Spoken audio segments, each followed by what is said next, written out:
H Muniyappa ಅವರೇ, ಇನ್ನೊಬ್ಬರು ಪ್ರಾಥಮಿಕ ಮತ್ತು ಶಿಕ್ಷಣ ಸಚಿವರಾದಂಥ ಮಧು ಬಂಗಾರಪ್ಪ ಅವರೇ, ರಾಜಕೀಯ ಕಾರ್ಯದರ್ಶಿಗಳಾದಂಥ ಶ್ರೀ ನಜೀರ್ ಅಹಮದ್ ಅವರೇ, ಅರಣ್ಯ ಕೈಗಾರಿಕೆ ಅಭಿವೃದ್ಧಿ ನಿಗಮದ ಅಧ್ಯಕ್ಷರು ಶಾಸಕರಾದಂಥ ಬೇಳೂರು ಗೋಪಾಲಕೃಷ್ಣ ಅವರೇ, ಮಾಜಿ ವಿಧಾನಸಭೆಯ ಅಧ್ಯಕ್ಷರಾದಂಥ ರಮೇಶ್ ಕುಮಾರ್ ಅವರೇ, ಮಾಜಿ ಸಚಿವರಾದಂಥ PGR ಸಿಂಧಿಯಾ ಅವರೇ, ಮಾಜಿ ವಿಧಾನ ಪರಿಷತ್ತಿನ ಸಭಾಪತಿಗಳಾದಂಥ ವಿ.ಎಸ್. ಸುದರ್ಶನ ಅವರೇ, ಶಾಸಕರಾದಂಥ ಕುಸ್ವಾಮಿಗೌಡ ಅವರೇ, ದೊಡ್ಡಬಳ್ಳಾಪುರ ಶಾಸಕರಾದಂಥ ಧೀರಜ್ ಮುನಿರಾಜು ಅವರೇ, ಈ ಸಮಾರಂಭದ ಅಧ್ಯಕ್ಷರು ದೇವರಾಜ ಅರಸು ಎಜುಕೇಷನ್ ಟ್ರಸ್ಟ್ನ ಅಧ್ಯಕ್ಷರಾದಂಥ GH ನಾಗರಾಜ್ ಅವರೇ, ಉಪಾಧ್ಯಕ್ಷರಾದಂಥ ರಾಜೇಂದ್ರ ಅವರೇ, ಮಾಜಿ ಶಾಸಕರಾದಂಥ ವೆಂಕಟರಮಣಪ್ಪ ಅವರೇ, ವಿಧಾನ ಪರಿಷತ್ತಿನ ಮಾಜಿ ಸದಸ್ಯರಾದಂಥ MC ವೇಣುಗೋಪಾಲ್ ಅವರೇ, ಕರ್ನಾಟಕ RID ಸಂಘದ ಅಧ್ಯಕ್ಷರಾದಂಥ ತಿಮ್ಮೇಗೌಡ ಅವರೇ, ಕಾಂಗ್ರೆಸ್ ಪಕ್ಷದ ಮುಖಂಡರಾದಂಥ ಶಿವಣ್ಣ ಅವರೇ, ಟ್ರಸ್ಟ್ನ ಕಾರ್ಯದರ್ಶಿಗಳಾದಂಥ ಹನುಮಂತರಾಜು ಅವರೇ, ದೇವರಾಜಾಸು ಎಜುಕೇಷನ್ ಟ್ರಸ್ಟ್ನ ಸದಸ್ಯರಾದಂಥ ರಾಜೇಶ್ ಜಗದಾಳೆ ಅವರೇ, ಮಾಜಿ ಸಚಿವರಾದಂಥ ರಾಣಿ ಸತೀಶ್ ಅವರೇ, ಮಾಜಿ ಸದಸ್ಯರಾದಂಥ ಉಗ್ರಪ್ಪ ಅವರೇ,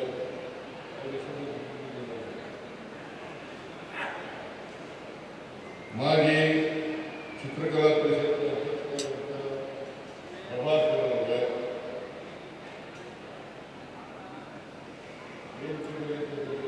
ಎಲ್ಲ ಆಹ್ವಾನಿತ ಗಣ್ಯರೇ,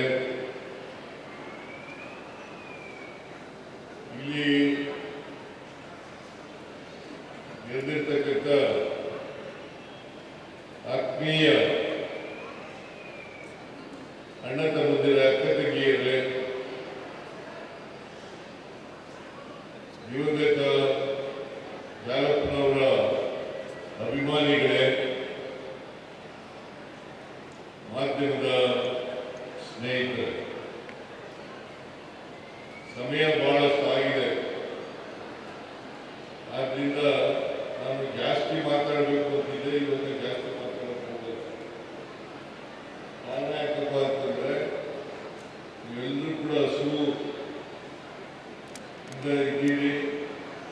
ಇಲ್ಲಿರ್ತಕ್ಕಂಥ ವೇದಿಕೆ ಮೇಲಿರ್ತಕ್ಕಂಥವ್ರು ಕೂಡ ಊಟ ಮಾಡಿಲ್ಲ, ಅವ್ರಿಗೂ ಹಸುವಾಗಿದೆ ಅಂತ ಭಾವಿಸ್ಕೊಂಡಿದ್ದೇನೆ.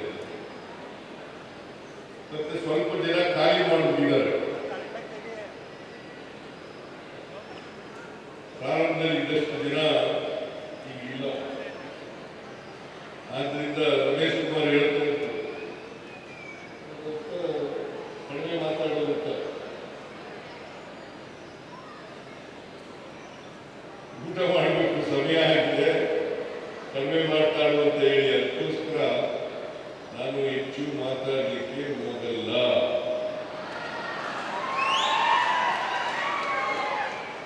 RL ಜಾಲಪ್ಪ ಅಕಾಡೆಮಿ ಹಾಗೂ ಜಾಲಪ್ಪ ಕಾನೂನು ಮಹಾವಿದ್ಯಾಲಯ ಇದರ ಉದ್ಘಾಟನೆ, RL ಜಾಲಪ್ಪ ಶತಮಾನೋತ್ಸವ ಭವನ ಹಾಗೂ ದೇವರಾಜ ಅಂತಾರಾಷ್ಟ್ರೀಯ ವಸತಿ ಶಾಲೆ ನೂತನ ಕಟ್ಟಡಗಳ ಶಿಲಾನ್ಯಾಸ,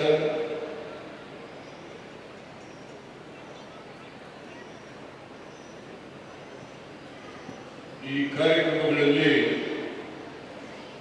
ಅತ್ಯಂತ ಸಂತೋಷದಿಂದ ಭಾಗವಹಿಸಿದ್ದೇನೆ.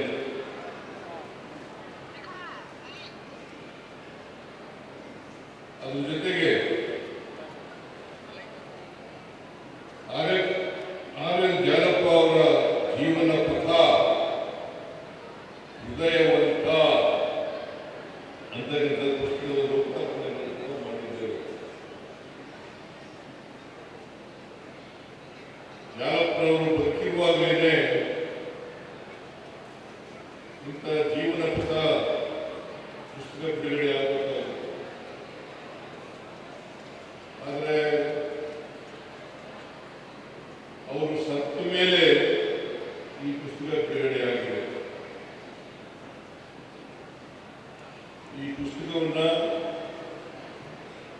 ಅತ್ಯಂತ ಸಂತೋಷದಿಂದ ಬಿಡುಗಡೆಯನ್ನು ಮಾಡಿದ್ದೇನೆ ಅಂತಕ್ಕಂಥ ಮಾತುಗಳನ್ನು ಹೇಳಲಿಕ್ಕೆ ಬಯಸ್ತಾ ಇದ್ದೇನೆ. ಪ್ರೊಫೆಸರ್ ರವಿಶಂಕರ್ ಅವರು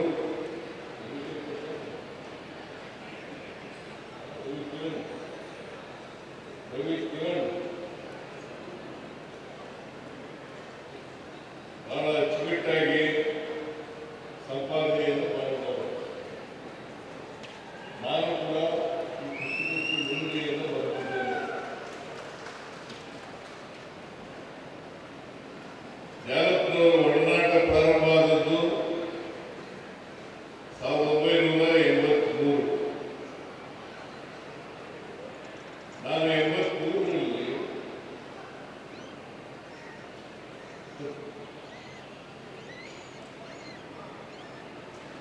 ಇಂಡಿಪೆಂಡೆಂಟ್ ಆಗಿ ಗೆದ್ದಿದ್ದೆ.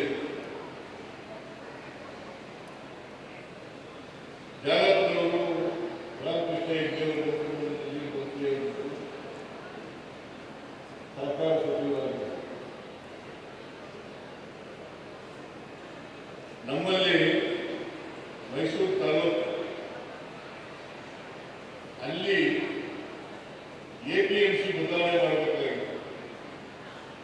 ಹಳೆ APMCಯಿಂದ ಹೊಸ APMCಗೆ ಬದಲಾವಣೆ ಮಾಡಬೇಕಾಗಿತ್ತು. ಆಗ ನಿಕಟವಾದಂಥ ಸಂಪರ್ಕ ಪ್ರಾರಂಭ ಆಯಿತು, ಸಂಬಂಧ ಪ್ರಾರಂಭ ಆಯಿತು. ಜಾಲಪ್ಪನವರು ಹೇಳಲು ಕರೆದು ನಾನು ಬೆಳಿಗ್ಗೆ ಬರ್ತೀನಿ, ನಾನು MLA ಆಗ ಕನ್ನಡ ಸಮಿತಿ ಅಧ್ಯಕ್ಷನಾಗಿದ್ದೆ, ಬೆಳಿಗ್ಗೆ ಬರ್ತೀನಿ, ಪೊಲೀಸ್ನವ್ರಿಗೆ ಹೇಳಿದ್ದೀನಿ, ಬೆಳಿಗ್ಗೆನೆ APMCಯನ್ನ ಇರ್ತಕ್ಕಂಥ ಜಾಗದಿಂದ ಹೊಸ ಜಾಗಕ್ಕೆ ಬಂಡಿಪಾಳ್ಯ ಆ ಜಾಗಕ್ಕೆ ಬದಲಾವಣೆ ಮಾಡೋಣ, ನೀವು ಕೂಡ ಬರಬೇಕು ಬೆಳಿಗ್ಗೆನೆ ಅಂತ ಹೇಳಿ 5 ಗಂಟೆಗೆ ಬಂದ್ಬಿಟ್ಟು. ನಾನು ಯಾಕೆ ಈ ಮಾತನ್ನ ಹೇಳ್ತಾ ಇದ್ದೀನಿ ಅಂತಂದ್ರೆ, ಜಾಲಪ್ಪನವರಿಗೆ ಟೈಮ್ ಸೆನ್ಸ್ ಇದೆಯಲ್ಲ, ಎಷ್ಟು ಬರಬೇಕು ಅಂತಂದ್ರೆ ಅಷ್ಟೊಂದು ಬಂದ್ಬಿಡ್ತೀನಿ. ನಾನು ಸ್ವಲ್ಪ ಲೇಟಾಗಿ ಹೋದೆ. ಜಾಲಪ್ಪನವರು ನನಗೆ ಇದ್ದ ಮುಗ್ಗ ತರಾಣ ತಗೊಂಡು ಈ ಮಾತು ಕೇಳುವಾಗ ಬಹಳ ಚೆನ್ನಾಗಿ ರವಿಚಂದ್ರನ್ ಮಾಡಿದ್ದಾರೆ. ನೇರ ನಿಷ್ಠುರ ಹೃದಯವಂತ, ಬಹಳ ಸಮಂಜಸವಾಗಿರ್ತಕ್ಕಂಥದ್ದು ಅವರ ಕ್ಯಾರೆಕ್ಟರ್. ಅದನ್ನ ನೇರ ನಿಷ್ಠುರ ಹೃದಯವಂತ, ಆ ಪುಸ್ತಕದ ಹೆಸರು. ಇದನ್ನ ಬಹಳ ಜಾಲಪ್ಪನವರ ಸಂಪೂರ್ಣ ಚಿತ್ರ ಇದೆಲ್ಲ ಅಡಗಿದೆ ಅಂತಕ್ಕಂಥ ಮಾತುಗಳನ್ನು ಹೇಳಲಿಕ್ಕೆ ಬಯಸ್ತಾ ಇದ್ದೇನೆ. ಅವರು ರೈತರ ಬಗ್ಗೆ ಬಹಳ ಅಪಾರವಾದಂಥ ಕಾಳಜಿ ಇಟ್ಟುಕೊಂಡಿದ್ರು. ಜೊತೆಗೆ ರೈತರ ಬಗ್ಗೆ, ಕೃಷಿ ಬಗ್ಗೆ ಬಹಳ ಕಾಳಜಿ ಇಟ್ಟುಕೊಂಡು ಜೀವನದುದ್ದಕ್ಕೂ ಕೂಡ ರೈತರಿಗೆ ಸಹಾಯ ಮಾಡತಕ್ಕಂಥ ಕೆಲಸವನ್ನು ಮಾಡಿದರು. ಅದಕ್ಕೆ ಅವರು ಸಹಕಾರ ಮಂತ್ರಿಯಾಗಿರಲಿ ಅಥವಾ ರೆವಿನ್ಯೂ ಮಂತ್ರಿ ಆಗಿರಲಿ ಅಥವಾ ಪೊಲೀಸ್ ಇಲಾಖೆಯ ಸಚಿವರಾಗಿರಲಿ, ಎಲ್ಲ ಇಲಾಖೆಯಲ್ಲೂ ಕೂಡ ಅವ್ರದೇ ಆದಂಥ ಹೆಜ್ಜೆ ಒಬ್ಬ ದಕ್ಷ ಆಡಳಿತ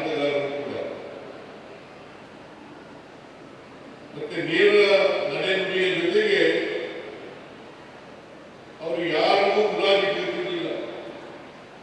ನನಗೂ ಕೂಡ ಎದುರುಗಡೆ ನನ್ನ ತಪ್ಪುಗಳನ್ನು ಹೇಳ್ತಕ್ಕಂಥ ಹೆಗ್ಗಾರಿಕೆ ಅವರಲ್ಲಿತ್ತು. ಆ ಹೆಗ್ಗಾರಿಕೆ ಎಲ್ಲೂ ಬರಲ್ಲ. ಸಾಮಾನ್ಯವಾಗಿ ನಾನು ಮುಖ್ಯಮಂತ್ರಿ ಅಂತಂದ್ರೆ ಹೊಗಳೋದೇ ಜಾಸ್ತಿ ಇರ್ತದೆ.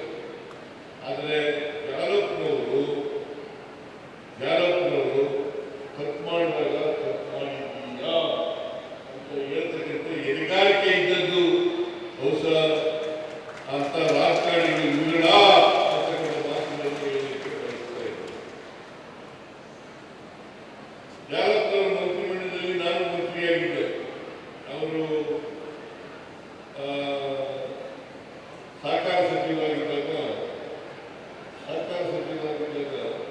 ನಾನು ಸೆರಿಕಲ್ಚರ್ ಮಿನಿಸ್ಟರ್ ಆಗಿದ್ದೆ. ಮೊದಲಿಗೆ 1984 ಆಗಸ್ಟ್ 17ನೇ ತಾರೀಕು ಮಂತ್ರಿ ಅವರು. ನಾನು ಮಂತ್ರಿ ಆಗಬೇಕಾದ್ರೆ ಜಾಲಪ್ಪನವರು ಕಾರಣ ಅಂತಕ್ಕಂಥ ಮಾತುಗಳನ್ನು ಹೇಳಲಿಕ್ಕೆ ಬಯಸ್ತಾ ಇದ್ದಾರೆ. ಜಾಲಪ್ಪನವರು, ವೀರಾಚಾರ್ಯವರು ಮತ್ತೆ ನಜೀರ್ ಸಾಬ್ ಶಾಂತಕುಮಾರ್ಗೆ ಮಂತ್ರಿ ಮಾಡಬೇಕಾಗಿತ್ತು. ಶಾಂತಮೂರ್ತಿಗೆ ಅವ್ರನ್ನ ತಪ್ಪಿಸಿ ನನಗೆ ಮಾಡೋದು. ನನಗೆ ಜಾಲಪ್ಪನ ಹೇಳಿದ್ರು, ನಾಳೆ ನೀವು ಮಂತ್ರಿ ಆಗ್ತಾ ಇದ್ದೇವೆ ಅಂತ ಹೇಳಿದ್ರು. ಆಚೆಯವರು ಹೇಳಿದ್ರು. ನಾನು ನಂಬಕ್ಕೆ ಹೋಗಿರಲಿಲ್ಲ. ಯಾಕಂತಂದ್ರೆ ನಾನು ಯಾವತ್ತೂ ಮಂತ್ರಿ ಆಗಬೇಕು ಅಂತೇಳಿ ರಾಮಕೃಷ್ಣ ಹೆಗಡೆ ಹತ್ರ ಹೋಗಿ ಕೇಳ್ಕೊಂಡಿರಲಿಲ್ಲ. ಆದ್ರಿಂದ ನಾನು ಮಂತ್ರಿ ಆಗ್ಬೇಕಂದ್ರೆ ಜಾಲಪ್ಪನವರು, ವೀರಾಚಾರ್ಯವರು ಮತ್ತೆ ನಜೀರ್ ಸಾಬ್ ಇವರು ಕಾರಣ ಆಯಿತು. ಈಗ 40 ವರ್ಷಗಳ ಹಿಂದಿನ ಮಾತು ಇತ್ತು. ಆಮೇಲೆ 2084 ಅಂತ ಅನ್ಸುತ್ತೆ, VN ಪಾಟೀಲ್ ನಿಂತುವಾಗ VN ಪಾಟೀಲ್ರು, ಗುರುಮೂರ್ತಿ, ನಾಗರಾಜ್ ಇಬ್ಬರದು ಒಂದು ಸಮ್ಮೇಳನ ಮಾಡೋದು ಲಾಲ್ಬಾಗ್ನಲ್ಲಿ. ಅಲ್ಲಿ ಕುರುಬರು ಸಮ್ಮೇಳನ ಮಾಡಿದಾಗ ರಾಮಕೃಷ್ಣ ಹೆಗಡೆ ಅವರು ಬಂದಿದ್ದರು. ರಾಮಕೃಷ್ಣ ಹೆಗಡೆ ಅವರು ಹಿಂದುಳಿದ ಜಾತಿಯವರಿಗೆ ಒಂದು ಮೆಡಿಕಲ್ ಕಾಲೇಜನ್ನು ಕೊಡ್ತೇನೆ ಅಂತ ಮಾತಾಡಿದರು. ಆಗ VN ಪಾಟೀಲ್ ಮುಂದೆ ಬರಲಿಲ್ಲ, ಜಾಲಪ್ಪನವರು ಮುಂದೆ ಬಂದರು. ಇಂಡಿಯನ್ ಕೂಡ ಇದ್ದರು, PDS ಇಂಡಿಯನ್ ಕೂಡ ಇದ್ದರು. ಜಾಲಪ್ಪನವರು ಅವತ್ತು ಮೆಡಿಕಲ್ ಕಾಲೇಜ್ ಮಾಡೋದು ಬಹಳ ಕಷ್ಟ ಇತ್ತು. ಆದರೂ ಕೂಡ ಅದನ್ನು ಸವಾಲಾಗಿ ಸ್ವೀಕಾರ ಮಾಡಿ ಮೆಡಿಕಲ್ ಕಾಲೇಜನ್ನು ಪ್ರಾರಂಭ ಮಾಡಿದರು. ಹೆಸರಿನಲ್ಲಿ ಮೆಡಿಕಲ್ ಕಾಲೇಜನ್ನು ಪ್ರಾರಂಭ ಮಾಡಿದರು. ನಾಗರಾಜ ಸೆಕ್ರೆಟರಿಯವರು, ಜಾಲಪ್ಪನವರು ಅಧ್ಯಕ್ಷರು. ಆಮೇಲೆ ನಾವೆಲ್ಲ ಟ್ರಸ್ಟಿಗಳಾದ. ಹಿಂದೆ ಟ್ರಸ್ಟಿ ಆಗಲಿಲ್ಲ. ನಾಗರಾಜ್ ಹೆಗಡೆ ತಂದೆ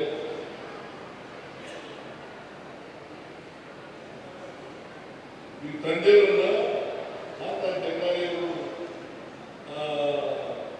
ಟ್ರಸ್ಟಿಯಾದರು, ನಾನು ಟ್ರಸ್ಟಿಯಾದೆ. ನಾವೆಲ್ಲ ಪ್ರಾರಂಭದಲ್ಲೇ ಟ್ರಸ್ಟಿಯಾದವರು.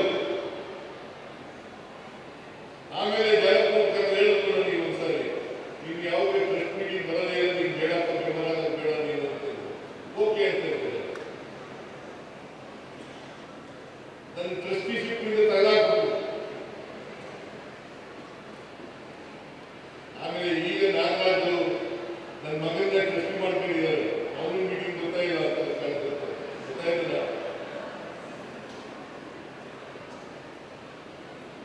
ನನ್ನ ಮಗನ ಟ್ರಸ್ಟಿ ಮಾಡ್ಕೊಂಡಿದ್ದಾರೆ. ನಾನು ಫೌಂಡರ್ ಟ್ರಸ್ಟಿ. ಆಮೇಲೆ ಒಂದೇ ಒಂದು ಮೀಟಿಂಗ್ ಹೋಗಿದ್ದು, ಅದಾದ್ಮೇಲೆ ಹೋಗಲೇ ಇಲ್ಲ. ಈಗ ಅವತ್ತು ಮೆಡಿಕಲ್ ಕಾಲೇಜ್ ಪ್ರಾರಂಭ ಆದದ್ದು ಇವತ್ತು ಹೆಮ್ಮರವಾಗಿ ಅನೇಕ ವಿದ್ಯಾಸಂಸ್ಥೆಗಳು ಬೆಳೆಯುತ್ತಾರೆ. ಸುಮಾರು 2000